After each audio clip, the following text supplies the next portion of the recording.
The salty tang of the sea filled my lungs as we approached Beech Stay, a secluded coastal retreat that promised an escape from the chaos of the world. It was a place where the crashing waves whispered secrets, and the wind carried tales of forgotten souls. Little did I know, those whispers would soon become haunting screams, and those forgotten souls would demand to be remembered.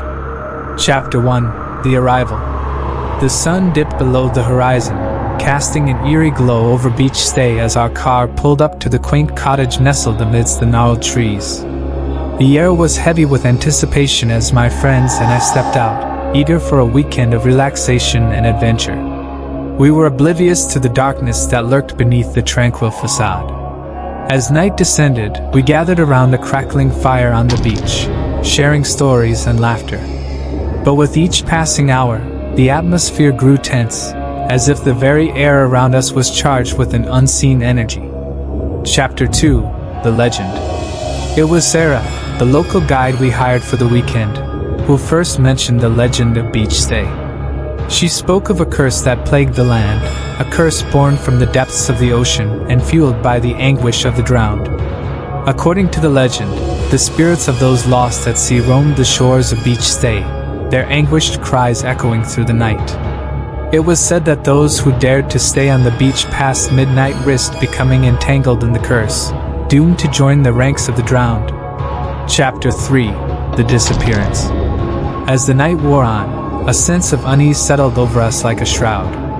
The once lively conversation dwindled to anxious whispers, and the crackling fire seemed to cast more shadows than light. It was during one of these moments of quiet contemplation that we noticed John was missing. Panic surged through us as we searched the darkened beach, calling out his name into the void.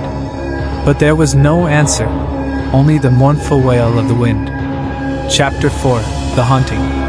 With each passing hour, the veil between the world of the living and the realm of the dead grew thinner. Shadows danced along the shore, and the sound of distant footsteps echoed in the darkness. I could feel eyes watching us from the depths of the night, their gaze cold and unrelenting. And then, as if drawn by some unseen force, we found ourselves drawn towards the water's edge, our footsteps guided by a presence we could not see. Chapter 5: The Revelation. It was there, amidst the crashing waves and the howling wind, that the truth was revealed to us.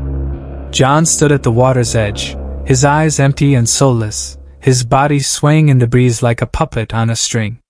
He spoke of voices that called to him from the depths below, promising him salvation from the curse that bound him to this place. But as he stepped closer to the water, a darkness enveloped him, swallowing him whole as he disappeared beneath the waves. Chapter 6: The Escape. With John lost to the depths, we knew we had to escape Beech Stay before we suffered the same fate. But the curse would not let us leave so easily, its icy grip tightening around us with each step we took. As we raced towards the safety of our car, the shadows seemed to reach out for us, their twisted fingers grasping at our heels.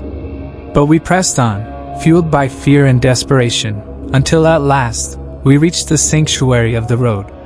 Chapter 7: The Aftermath.